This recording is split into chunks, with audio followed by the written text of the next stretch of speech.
Chicago glittered 40 floors below Gabriel Moretti when he first watched Sophie Miller commit the crime everyone in his company had been discussing for 3 days. She wore a pale blue cafeteria uniform. Her dark hair was tied back. Her figure was soft and naturally curvy beneath clothes designed to make every employee look identical. And at 17 inches the morning, while the executive floors of Moretti Tower were dark and the city beyond the windows shone silver beneath freezing rain, Sophie stood beneath a newly installed security camera and packed 12 untouched dinners into cardboard containers. Gabriel watched from his penthouse office without moving. Beside him, Victor Salerno folded his arms. "There," Victor said. "We have her." Gabriel said nothing. On the monitor, Sophie sealed the final container. Chicken, roasted vegetables, rice, soap, meals prepared for salaried employees who never claimed them. For 2 weeks, cafeteria inventory had been vanishing after closing. Management called it theft. Human resources wanted an example made. Victor had recommended immediate termination. Gabriel had ordered cameras checked because nothing disappeared from one of his buildings without eventually becoming his concern. He expected to see Sophie slip food into a bag, expected to watch her carry it through the employee exit. Instead, she placed all 12 boxes on a cart. Then she pushed the cart deeper into the building. Gabriel leaned slightly forward. "Where is she going?" Victor frowned. The camera switched. Sophie crossed an empty service corridor. Another camera followed her into a freight elevator. Basement level 3. Gabriel's eyes narrowed. The doors opened. She rolled the cart into a maintenance hallway and stopped in front of an old refrigerator normally used by overnight contractors. On its door was a handwritten sign. "Night shift, please take one."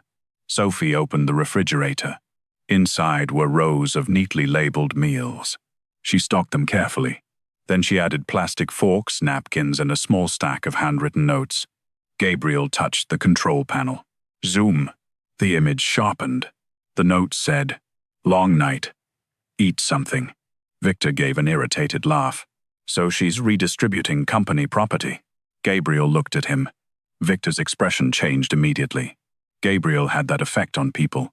He was 38, elegant, almost unnaturally composed, dressed in charcoal Italian wool with a black watch on his wrist that cost more than most of his employees earned in a year.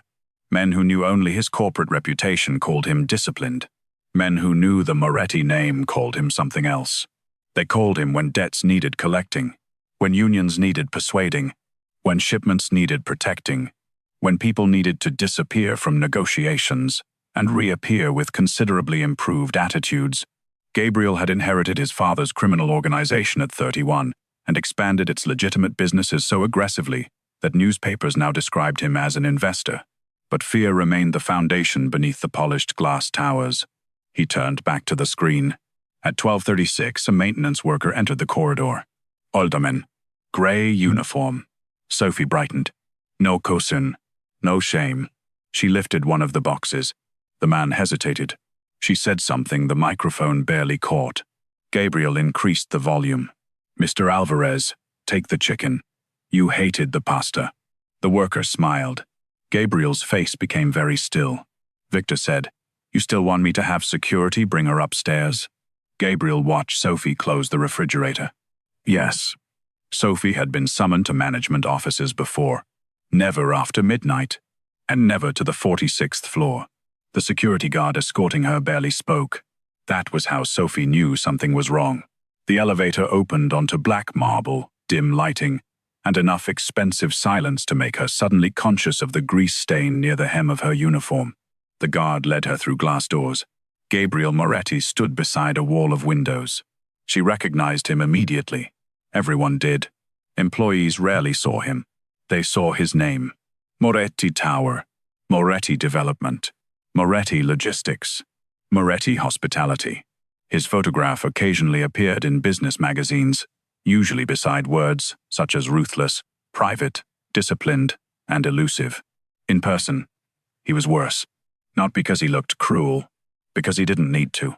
He radiated the terrifying calm of someone who had never learned to expect resistance. Victor Salerno sat nearby. Sophie knew him too. He had fired 3 catering employees the previous winter. "Gabriel studied here. You're Sophie Miller." "Yes." You work evening preparation. Mostly. You have been removing food from the cafeteria after operating hours. Sophie swallowed. Yes. Victor slid printed photographs across the desk. You understand that constitutes theft. Sophie glanced at them. Images of her pushing the cart, opening the refrigerator, handing food to Mr. Alvarez. She looked back at Gabriel. I didn't take it home. That wasn't the question, Victor said. Gabriel lifted one finger. Victor fell silent. Gabriel's gaze remained on Sophie. Why? She expected anger. The question disarmed her. Because we throw it away. Company policy requires unused prepared food to be discarded after a specified holding period. I know. And you ignored that. Yes. Why? Sophie looked at him for a long second. She realized he actually wanted an answer. So she gave him one. Throwing food away while people working in the same building go hungry felt stupid. Victor stared at her, as if she had cursed in church. Gabriel didn't blink. Sophie continued before fear could stop her. The cleaning crews don't get subsidized meals because most of them are contractors. Same with nighttime maintenance. Some security guards either. They work 10-hour shifts in your building, but cafeteria prices are based on what executives can afford. Victor's jaw tightened. You don't decide company policy. No. Then perhaps you should have brought the issue through the proper channels. I did. The room changed. Victor looked at her. Gabriel noticed. When? Sophie hesitated. 3 months ago. To whom? Operations. Victor answered too quickly. There are hundreds of minor complaints submitted to operations every quarter. Sophie looked at him. This one was rejected. Gabriel's voice remained quiet. Who signed the rejection? Sophie's eyes moved toward Victor. The silence became absolute. Gabriel understood before she spoke. Mr. Salerno's office. Something dark and unreadable flickered behind Gabriel's eyes. Victor stood. If she's attempting to make this about... Sit. One word. Victor sat. Sophie felt cold suddenly. Not because Gabriel had raised his voice. Because he hadn't. He turned to her. Go home, Miss Miller. She stared. Am I fired? No. Am I suspended? No. What happens tomorrow? Gabriel glanced at the photographs. Tomorrow the food stays. She left without understanding that Gabriel watched the elevator doors until they closed. By 8 the following morning, Moretti Tower had a new policy. Unused cafeteria meals meeting food safety standards would be transferred nightly to designated staff refrigerators. Contractors working qualifying shifts would receive meal access. The change affected 11 Moretti properties. No announcement mentioned Sophie. She preferred it that way. But 2 days later, Gabriel entered the cafeteria at 9:40 p.m. Conversation died instantly. Sophie stood behind the serving counter holding a ladle. She almost dropped it. Gabriel wore no coat, despite the snow outside. 2 men in dark suits remained near the entrance. Bodyguards. Everyone knew what they were, even if nobody said it. Gabriel took a tray. Sophie stared at him. You're eating here. I own it. That wasn't what I asked. His eyes lifted to hers. Something almost resembling amusement touched them. Almost. What would you recommend? Not the salmon. A cook behind Sophie inhaled sharply. Gabriel looked at the salmon. Why? It's dry. It passed inspection. That doesn't make it good. He chose the chicken. Then, instead of entering the executive dining room, he sat alone at a table near the loading corridor. 10 minutes later, Sophie found him there. You don't have to supervise the new policy yourself. I'm not. Then why are you sitting where nobody important sits? Gabriel looked around. At delivery workers, dishwashers, security guards, men in reflective maintenance jackets. Perhaps I'm determining who qualifies as important. Sophie's expression changed. It was the first moment Gabriel felt it. Not attraction exactly. Recognition. She saw the difference between performance and sincerity quickly. That made her dangerous. You really didn't know, she said. Know what? How the basement works. His pride should have rejected the implication. Instead, he asked, Show me. That was how Gabriel Moretti began descending into his own empire. Sophie showed him the freight elevators that broke every 3rd week, the loading dock where drivers waited without heat, the vending machine that charged contractors twice the employee rate, the maintenance office where 3 night supervisors shared 2 working computers. She introduced people by name. This is Teresa. She's been cleaning 29 through 36 for 11 years. This is Malik. He works overnight security and is studying cybersecurity. This is Benji. His daughter just got into Northwestern. Gabriel remembered almost none of them. That disturbed him. People had always been pieces on a board to Gabriel. Accountants, drivers, attorneys, enforcers, executives, politicians. A person's value was measured by function, loyalty, and usefulness. Sophie knew the birthday of a dishwasher.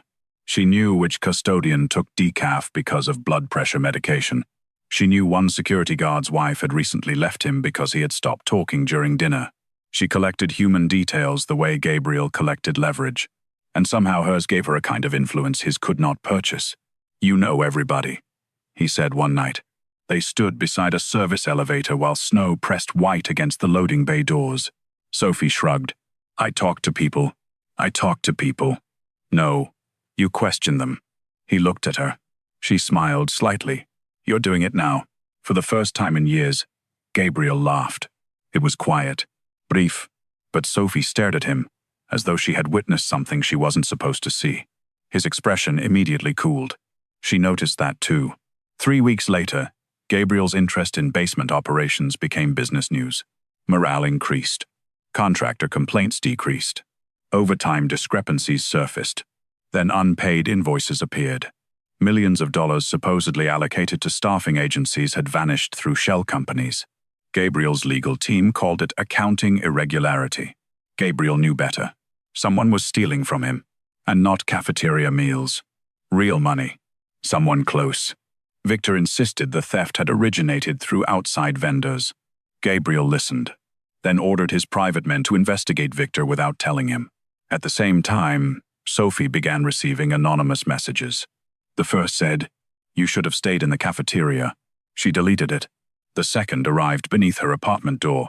"People disappear when they look upstairs too long." She told herself it was a prank. Then one evening she left work and found a black SUV idling across the street.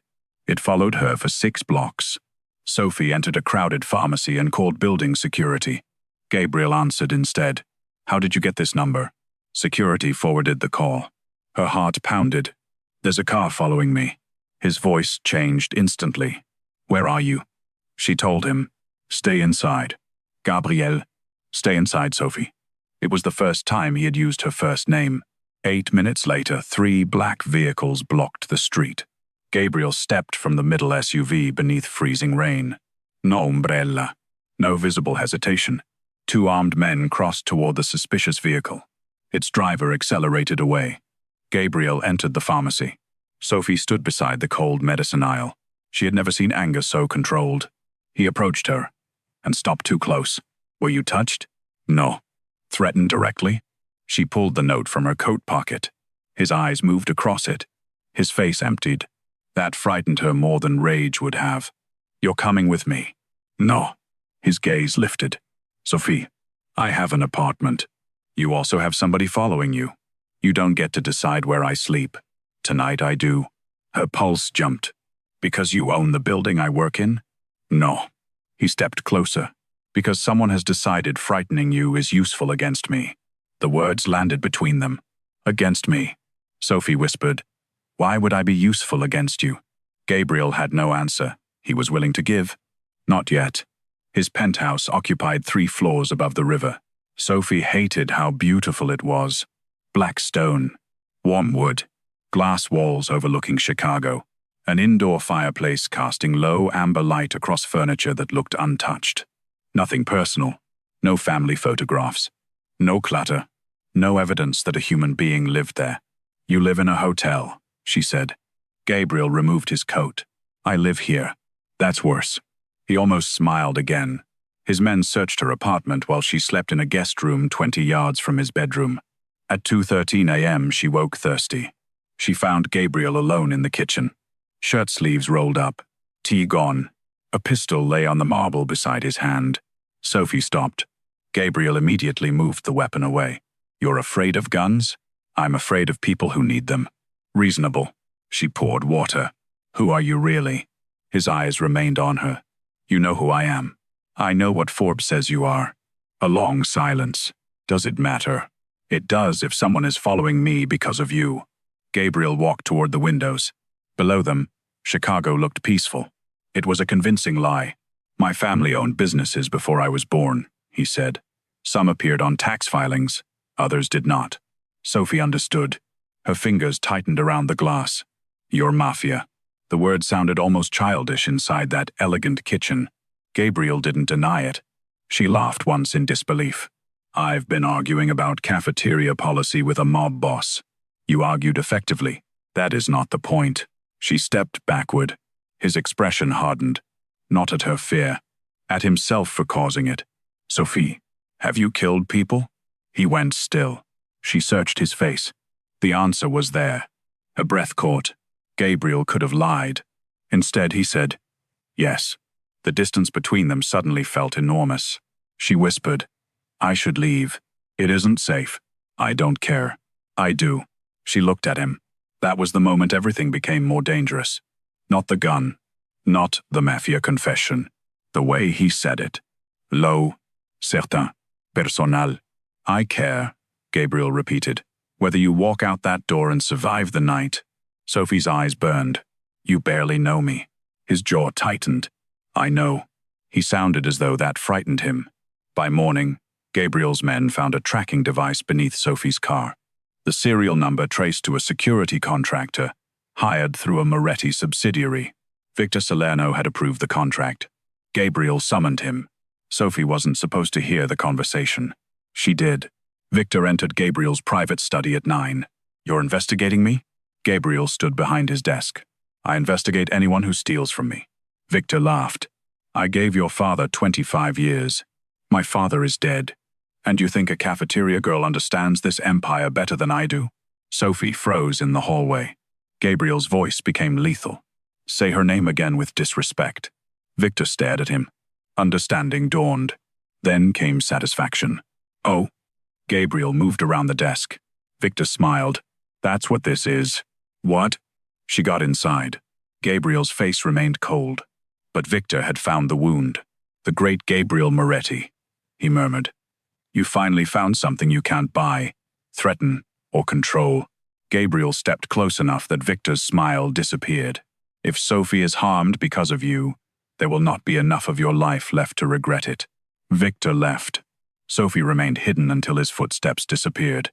When she entered, Gabriel knew immediately that she had heard. You threatened him because of me. Yes, that isn't romantic. I wasn't attempting romance.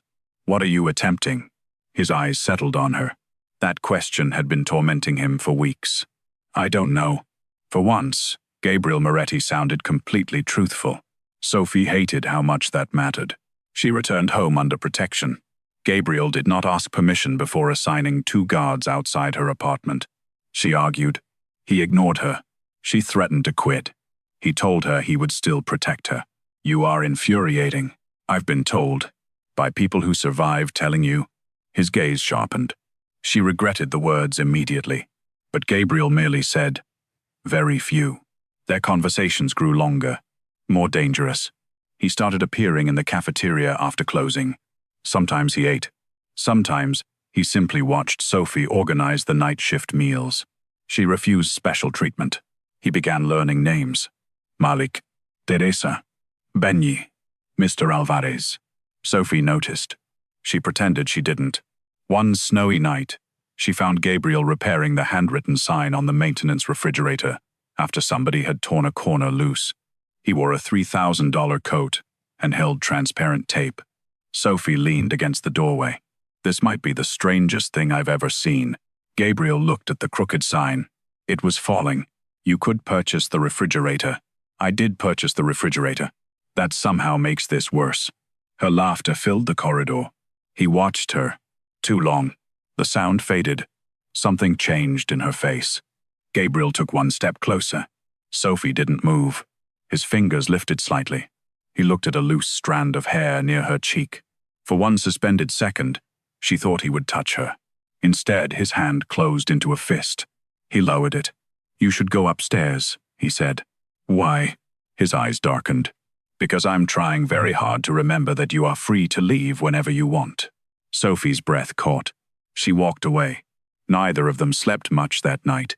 The betrayal broke open 2 days later. Malik found it. The overnight security guard Sophie had introduced to Gabriel was reviewing access logs when he discovered repeated unauthorized entries into basement server rooms. The credentials belonged to Victor's executive staff. Gabriel traced the activity to encrypted transfers sent to Belandi-controlled companies. The Belandi family had been waiting years to challenge Moretti territory. Victor had been selling them shipping routes, police contacts, and employee vulnerabilities, including Sophie's schedule. Gabriel ordered Victor detained. Victor disappeared first. At 11:52 p.m., every light in Moretti Tower went out. Emergency generators failed. Sophie stood in the cafeteria when darkness swallowed the room. Then gunfire cracked beneath the building. People screamed. Gabriel was on the 39th floor when his phone received the alert. He didn't call security. He called Sophie. No answer. Something inside him broke loose. Not fear. Something far worse. He ran. The basement loading dock glowed red beneath emergency lights when Sophie reached it. She had been helping Teresa and 2 maintenance workers toward an exit when 3 men appeared near the service ramp. Armored. Masks. One grabbed Teresa. Sophie threw a metal tray at his face. The gun fired. Glass exploded. People scattered. Sophie dragged Teresa behind stacked crates. Then somebody seized Sophie from behind. She fought. A voice hissed near her ear. Salerno said you were the easiest way to make Moretti stupid. She drove her heel backward. The man cursed. A gunshot cracked. His grip disappeared. Sophie turned. Gabriel stood 20 feet away. Black suit. Gun raised. Blood across one sleeve. His face looked nothing like the man who had taped a cafeteria sign crookedly 2 nights earlier. This was the man people whispered about. Cold. Precisi. Terrifying. Get behind me. Sophie moved. Bullets struck the refrigeration unit. Gabriel reached her. One arm locked around her waist. He pulled her against him as glass burst behind them. His body covered hers. His gun fired twice. The remaining attacker fell. Silence came in pieces. Smoke. Sprinklers. Red emergency lights. Gabriel looked down at Sophie. His hands moved over her shoulders. Neck. Face. Where are you hit? I'm not. Where? Gabriel. I'm not hit. His hands stopped. She realized they were shaking. Gabriel Moretti was shaking. Only slightly. But she felt it. She touched his wrist. I'm okay. He closed his eyes. 1 second. Then he pulled her against his chest so hard she nearly lost her breath. Around them, armed men secured the basement. Nobody looked directly at Gabriel. Perhaps because none of them had ever seen him hold anyone like that. Sophie felt his mouth near her hair. If I had been 30 seconds later. You weren't. His grip tightened. You don't understand. She pulled back enough to see him. What? His eyes were almost black. What losing you would turn me into? Victor was found before sunrise. He had made it as far as a private airfield outside Chicago. Gabriel went alone to see him. Not literally alone. There were always men nearby. But no lawyers. No witnesses Sophie would ever meet. Victor sat inside an abandoned hangar with blood at his mouth and fury in his eyes. You built this weakness yourself, he told Gabriel. Gabriel removed his gloves. Sophie isn't my weakness. Victor laughed. No? You changed 11 corporate policies because she looked disappointed in you. Gabriel's expression remained still. You started learning janitors' names. Silence. You put 4 men around her apartment. You abandoned a meeting with 2 senators because she thought a sedan was following her. Gabriel walked closer. Victor smiled through split lips. She turned you into a man. Gabriel crouched before him. No. His voice was almost gentle. She reminded me I had the choice to become one. Victor's smile faded. Gabriel stood. What happens now? Victor asked. Gabriel put his gloves back on. You disappear from everything you believed you owned. The hangar door closed behind him. Sophie never asked for details. Gabriel never offered them. Some truths could not belong inside what they were becoming. After the attack, Sophie tried returning to normal. Normal refused. Her photograph leaked to the press. Cafeteria worker at center of Moretti Tower shooting. Rumors followed. Secret girlfriend. Witness. Mistress. Mob associate. Gabriel wanted the stories buried. Sophie stopped him. You can't threaten every newspaper. I can threaten several. Gabriel. He looked offended by her lack of appreciation. She nearly smiled. Then she placed the newspaper on his desk. I need space. His expression changed. From the reporters? From you. The words hurt him more effectively than bullets. Sophie continued. When you care, you surround things. I protect them. You control them. His jaw tightened. Protection without choice is still control. He looked away. She had learned that about him. When Gabriel was most affected, he became quieter. I don't know how to do this differently, he admitted. Learn. He looked back at her. What if learning costs me you? Sophie's eyes softened, despite herself. Then at least losing me would be my decision instead of yours. He said nothing. The next morning, the guards outside her apartment were gone. One car remained 2 blocks away. Sophie noticed. She chose not to mention it. Gabriel was learning slowly. Very slowly. A month passed. Moretti Tower changed. Contractors received meals. Night employees gained transportation allowances. Anonymous wage complaints were audited independently. Malik was offered a cybersecurity position. Teresa became night operations coordinator. Mr. Alvarez complained that the chicken had somehow become worse. Sophie remained in the cafeteria. She refused Gabriel's offers of promotion. You could run employee services. I like feeding people. You have managerial talent. I have common sense. They learned to exist near each other without pretending nothing had happened. Gabriel still watched her. Sophie still felt it. Sometimes she caught him standing at the far end of the cafeteria after midnight, not approaching, waiting, giving her the choice. Eventually, she always crossed the room. One rainy evening, Gabriel didn't appear. Sophie told herself she wasn't disappointed. At midnight, she left the building. His black car sat at the curb. Gabriel stood beside it in the rain. No umbrella. She frowned. What are you doing? Waiting. For what? You? You could have come inside. You said you needed space. That was 4 weeks ago. I was trying not to make assumptions. Sophie stared at the most feared man she had ever met standing obediently in cold Chicago rain because she had once asked him not to crowd her. Something inside her finally gave way. She walked closer. Rain gathered in his hair. His eyes searched hers.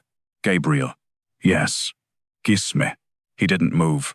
For perhaps the first time in his adult life, Gabriel Moretti looked uncertain. Are you sure? Sophie smiled.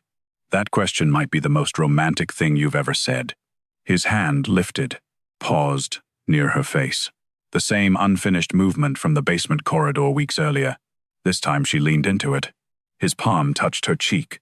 Gabriel exhaled. Then he kissed her. Slowly at first, almost carefully, as though violence was easy for him, and tenderness required unbearable concentration. Sophie gripped the front of his coat. The restraint snapped. His other arm pulled her against him. The kiss deepened beneath the rain, beneath the tower bearing his name, while taxis passed and Chicago glittered around them. When they finally separated, Gabriel kept his forehead against hers. This is a terrible idea, Sophie whispered. Yes, you're dangerous. Yes, you're controlling. I'm improving. She laughed softly. His mouth curved. Then his expression became serious again. I don't know how to love moderately. Her chest tightened. I didn't ask you to. You may regret that. Probably. Gabriel brushed rain from her cheek. I would burn half this city before I let somebody hurt you. Sophie gave him a warning look. He sighed, metaphorically. Was that painful? Extremely. She kissed him again. 6 months later, the cafeteria refrigerator was replaced. Not because Gabriel ordered it, because Mr. Alvarez submitted a maintenance request. The new one was larger. Above it hung a metal sign, Night Shift Meals, take what you need. No corporate logo. Sophie had insisted.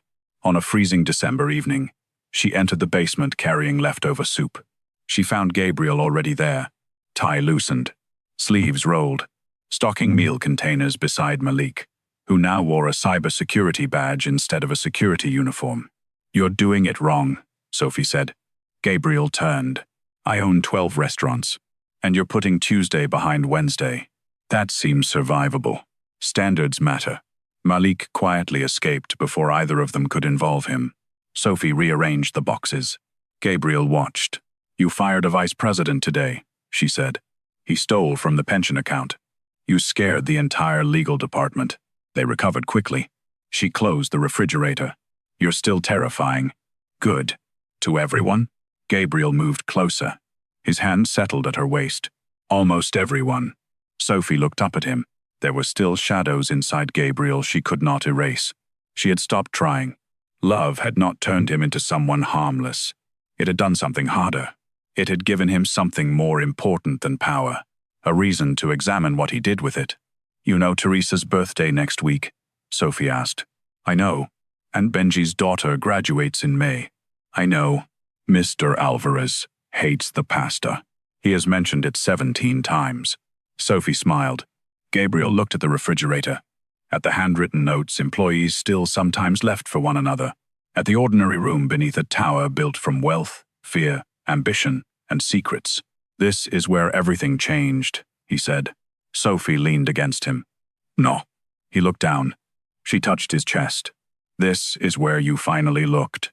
Gabriel's expression softened only for her. The elevator doors opened down the corridor. Footsteps approached. Employees. Night workers. People Gabriel once would never have noticed. He released Sophie's waist before they entered, but his fingers found hers instead. Mr. Alvarez walked in first. He spotted Gabriel. Then the refrigerator. Chicken?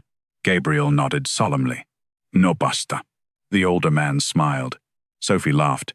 And beneath the city, beneath the empire, beneath all the blood and polished glass and terrible things attached to the Moretti name, Gabriel stood beside the woman who had challenged him over 12 boxes of discarded food. A woman who had never wanted his money, never feared his title enough to flatter him, never confused power with worth. He had spent his entire life building rooms where everyone obeyed him. She had shown him a room where people simply took care of one another. And somehow, impossibly, that small room had conquered him. Later that night, they rode the elevator upward together. At the 46th floor, Sophie stepped out. Gabriel remained inside. She turned. You coming? He looked at her. Are you inviting me? Sophie smiled. Yes. Only then did Gabriel step forward. The doors closed behind them. Outside, snow began falling across Chicago. Inside, the most dangerous man in the city followed Sophie home because she had asked him to. And for Gabriel Moretti, there was no surrender more complete than that.